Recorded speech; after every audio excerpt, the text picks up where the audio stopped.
Hello students, I am Praveen Jangir और आज की वीडियो में बेटा हम जो कंफ्यूजिंग एडजेक्टिव्स की सीरीज चल रही थी ना, उसमें ये थर्ड वीडियो है।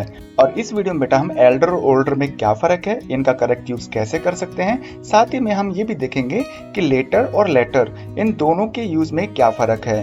तो चलिए बेटा हम बिना किसी देरी के वीडियो शुरू करते हैं। तो सबसे पहले हम बात करते हैं एल्डर और ओल्डर के यूज के बारे में। तो हम एल्डर और ओल्डर का करेक्ट यूज जाने इससे पहले हमें इनकी डिग्री के बारे में देखना होगा। तो बेटा ध्यान रखना, जो एल्डर और ओल्डर है ना, वो ओल्ड के ही कंपैरेटिव डिग्री हैं। तो ओल्ड का जो कंपैरेटिव डिग्री है वो ओल्डर और एल्डर, इसी तरह से सुपरलेटिव डिग्री है ओल्डेस्ट एंड एल्डेस्ट। तो मैंने यहाँ पर जो ओल्ड का कंपैरेटिव डिग्री है ना, इन दो वर्ड को उठाया है, ओल्डर और एल्डर। इनके प्रयोग में हम ज्यादातर बहुत गलतियां करते हैं। तो सबसे पहले देख लेते हैं कि इनका प्रयोग कहाँ होता है। एल्डर और एल्डेस्ट जो कि ओल्ड की कंपैरेटिव और सुपरलेटिव डिग्री हैं, तो इनका प्रयोग एक ही परिवार के उम्र में जो बड़े लोग हैं उनके लिए किया जाता है। जबकि ओल्ड और ओल्डेस्ट जो कि ओल्ड के ही बेटा कंपैरेटिव और सुपरलेटिव डिग्री हैं, इनका प्रयोग हम अन्य व्यक्ति जो कि हमसे उम्र में बड़े हैं उनके लिए किया जाता है। तो चलिए इनको बेहतर तरीके से एग्जाम्पल के थ्रू हम समझने की कोशिश करते हैं। तो यहाँ पर मैंने आपके लिए 5 एग्जाम्पल को सेट किया है। उम्मीद करता हूँ इन 5 एग्जाम्पल को सॉल्व करने के बाद में, इनको पढ़ने के बाद में, अच्छी तरह से समझने के बाद में आपको भविष्य में कभी भी एल्डर और ओल्डर के यूज में कोई भी गलती नहीं होगी। तो देखिए जैसे फर्स्ट सेंटेंस यहाँ पे है, my older brother got 100% marks in maths. तो जैसा कि सेंटेंस में लिखा हुआ है ओल्डर ब्रदर, तो देखो ब्रदर को पढ़ने के बाद में पता चल रहा है कि ये जो भाई है ना, वो हमारा सगा भाई है, फैमिली में ही है, हमसे बड़ा है। तो ऐसी सिचुएशन में एक ही परिवार के जो उम्र में बड़े लोग होते हैं उनको डिनोट करने के लिए, उनको शो करने के लिए या उनके बारे में बताने के लिए हम ओल्डर का प्रयोग नहीं करते हैं। किसका प्रयोग करते हैं? एल्डर का प्रयोग करते हैं। इसी तरह से यदि हम सेकंड एग्जांपल की तरफ देखें तो यहाँ पे लिखा हुआ है Rahul is Ashoks older cousin. तो बेटा जब कजन की बात भी होती है ना, तो ये भी हमारे फैमिली ब्लड से ही संबंधित होता है, ये भी हमारे फैमिली रिलेटिव्स ही होते हैं। तो जो कजिन है वो हमारे परिवार के बड़े लोग होंगे, और इसके लिए मैंने बेटा यहाँ पे ओल्डर का प्रयोग कर दिया, इसलिए सेंटेंस गलत हुआ। और सेंटेंस कुछ इस तरह से होना चाहिए था, Rahul is Ashoks Elder cousin. अगर हम बात करें थर्ड एग्जाम्पल की, तो इसमें लिखा हुआ है this is the eldest school in the village. तो बेटा यह जो स्कूल है वो गांव में सबसे पुरानी स्कूल है। तो देखो सीधी सी बात है, जो निर्जीव चीजें होती हैं उनमें काहे का फैमिली रिलेशन ढूंढना अपने को। तो यहाँ पर एल्डेस्ट की जगह किसका प्रयोग होगा? ओल्डेस्ट का।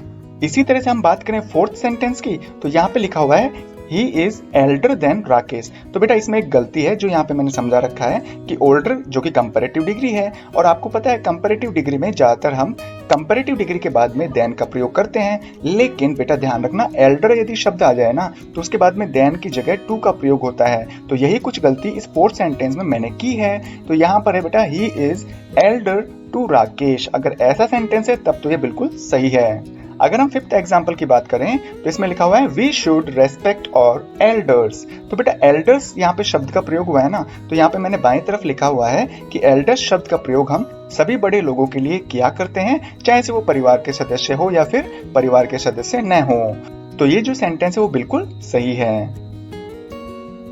ठीक इसी तरह से यदि हम लेटर और लेटर, ये जो दोनों वर्ड है ना, इसमें ध्यान रखना बेटा, ऊपर वाले में तो एक ही टी आ रहा है जबकि नीचे वाले वर्ड में डबल टी आ रहे हैं। तो इनमें फर्क क्या है? तो देखो लेटर जो है वो बाद में के अर्थ में प्रयोग होता है, और कब? जब हम टाइमिंग की बात करें तो। ठीक इसी तरह से लेटर जो इसमें डबल टी आते हैं ना, तो उसका हिंदी अर्थ है बेटा बाद वाला, और इसका प्रयोग कब करते हैं? जब हम क्रम सीरीज की बात करें या पोजीशन की बात करें। तो चलिए इसको भी एग्जाम्पल के थ्रू समझ लेते हैं। जैसे फर्स्ट एग्जाम्पल यहाँ पे है she arrived here later than him. तो यहाँ पर हिंदी अर्थ करें तो ये होगा कि भाई वह यहाँ पर उसके बाद में पहुंचा। तो बेटा देखो बाद में के अर्थ के लिए हम किसका प्रयोग करते हैं? LATER का, न कि LATTER का। और इसी के साथ में मैंने इस सेंटेंस में दूसरी गलती और की है बेटा। वो गलती इस तरह से है कि जब भी हम कंपैरेटिव डिग्री का इस्तेमाल करें तो कंपैरेटिव डिग्री के बाद में आने वाला जो प्रोनाउन होगा वो हमेशा सब्जेक्टिव केस में होगा, और मैंने यहाँ पर हिम का प्रयोग कर दिया जो कि ऑब्जेक्टिव केस वाला है। इसलिए बेटा ये सेंटेंस दो गलतियों की वजह से गलत हुआ है। तो ये सेंटेंस कुछ इस तरह से होना चाहिए था, she arrived here later LATER than ही।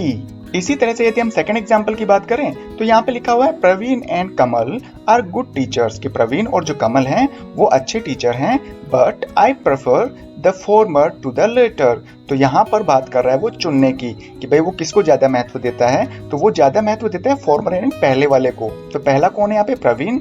और लेटर यानी बाद वाला, तो बाद वाला कौन है? कमल। तो यहाँ पर ये सेंटेंस है केवल मैंने इसलिए लिखा था कि आपको लेटर LATTER का प्रयोग सही ढंग से समझ में आ जाए। तो उम्मीद है बेटा आपको एल्डर और ओल्डर तथा साथ में लेटर के जो 2 वर्ड हैं उनका प्रयोग सही ढंग से करना आ गया होगा। और अब आपको भविष्य में कभी भी इन शब्दों का प्रयोग करते समय कोई भी कंफ्यूजन आपके दिमाग में क्रिएट नहीं होगा। यदि वीडियो अच्छा लगा है बेटा तो लाइक करिए, अपने फ्रेंड्स को इसको जरूर शेयर करिएगा। यदि आप चाहते हैं इसी तरह के वीडियोस के नोटिफिकेशंस आपके मोबाइल पर रेगुलर आते रहें तो इसके लिए बेटा आप मेरा चैनल सब्सक्राइब कर सकते हैं। और जैसा कि आपको पता है मेरे चैनल का नाम है कॉम्पिटिटिव एग्जाम गुरुजी।